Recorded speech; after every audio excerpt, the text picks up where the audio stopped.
Hi, I'm Silvia Mazzarelli. I'm the coordinator of the Global Network of Religions for Children, GNRC, in Latin America and the Caribbean. As you will have heard, this year the Youth Committee will focus on reflecting on how to protect children and young people in the digital world, and particularly on how faith communities can promote actions and initiatives to create protective conditions and environments for children and adolescents in the digital domain. But before talking about this, I would like you to take a few minutes to reflect on the many opportunities that the internet and the so-called ICTs, or information and communication technologies, offer to children and young people like you. I can think of some opportunities. I'm sure you can think of many more opportunities. But just as an example, I can learn plenty of things on the internet. I can have access to YouTube, to Pinterest. So anything I want to learn about, I can find a video on the internet. So if I want to learn how to cook, most probably I will find a video on how to cook. If I want to learn how to dance, there's a video on how to dance, etc. Secondly, I can access lots of very interesting information online on different topics, news from all over the world. Thirdly, I can keep in touch with family and friends through different apps like Messenger, Telegram, WhatsApp. And this is very important for those of us who have our loved ones far away in other continents and countries all over the world. Fourth, I can entertain myself through online games or listening to music, watching videos, watching films, movies. And finally, there's also the opportunity of buying stuff online and selling stuff online. So these are some that I could think of, but I'm sure you can think of many, many other opportunities that you can find online and that the ICTs offer to children and young people like you. However, it's important to know that there are not only opportunities, there are also some risks while navigating and surfing the web. What kinds of risks can you think about? Can you name a few? I think it's very important to reflect on this in order to prevent them and stay safe online.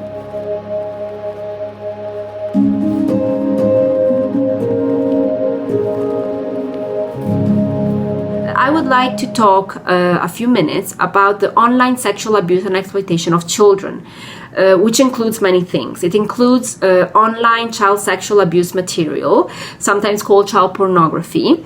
It includes grooming of children for sexual purposes, which means developing a relationship with a child through social media or messaging to enable their sexual abuse or exploitation. And it can happen either online or offline. But it also includes live streaming sexual abuse of children. Or it can also include sextortion, which is coercing and blackmailing children for sexual purposes. So producing or utilizing sexual images or videos which depict a child for the purposes of sexual, financial, or other personal gains. And the offenders can be either adults or peers of the victims. There's a very interesting video available online created by stopsextortion.org that we would like you to watch. It's about sextortion. It's short, and I'm sure you'll find it very interesting.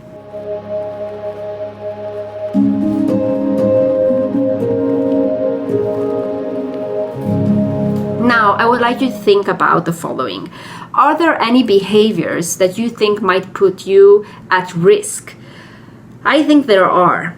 Some of these are, for example, sharing inappropriate pictures online or through text messages, sharing inappropriate content, promoting hate speech, bad messages against someone's sexuality, someone's race or religion, etc. The information we share online can spread really quickly and to a lot of people. Once you send a photo online, there's no way to control it and keep track of it. Now, please take a few minutes to reflect and think about how much information you are comfortable sharing online. What kind of person are you? Are you one of those persons that shares information 24 hours a day on Facebook, Instagram, and other social media? What kind of information do you share? Have you ever heard about sexting, which is the sharing of nude or suggestive images and pictures and videos through text messages? Sometimes young people get involved with sexting as a way of joking around with friends, or as a way of flirting with somebody, or if they are in a relationship where one of the two parts, either the boyfriend or the girlfriend, asks for a photo of the other. And obviously this creates some kind of pressure on the other person. It's very important to know that if you feel pressured to send inappropriate content by anyone, you can say no.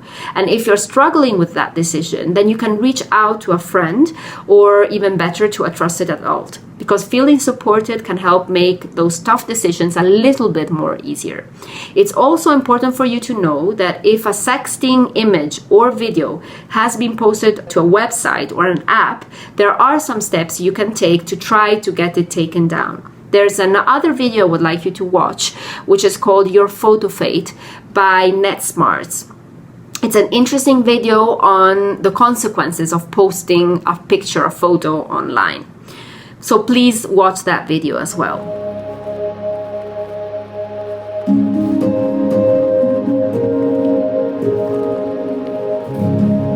Finally, I would like to touch upon the topic of cyberbullying. Cyberbullying is the use of technology to bully someone.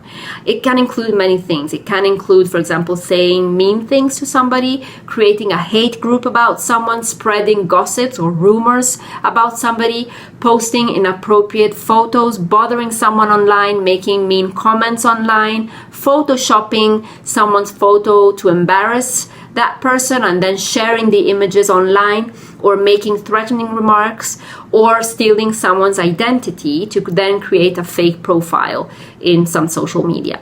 So it's important that if that happens to you, you reach immediately out to someone you trust and get help. No one should ever have to tolerate being bullied. I would like you to check out a note by Facebook called Empower Teens that has resources and strategies for teens who have been the target of bullying, or who want to help someone, a friend that has been bullied, or who have themselves engaged in bullying. It's a very interesting note with interesting insights, so please take a look at it.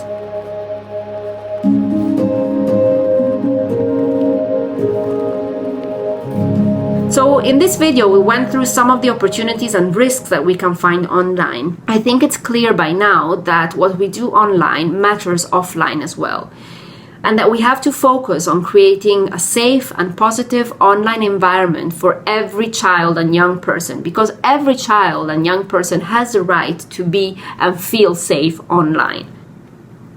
So let's be very careful about what we share. Let's report any inappropriate online behavior. Let's not wait for something really bad to happen before reporting. Now think, what can you do as a young person to contribute to creating this online safe and ethical environment? And what about your faith community? Do you think faith communities have a role to play in this? Do you think faith communities can support you to take action? Are you willing to take the lead and contribute to preventing online violence against children and young people? After that, we ask you to please complete the 2 short assignments that we have prepared for you. Thank you, and let's keep in touch.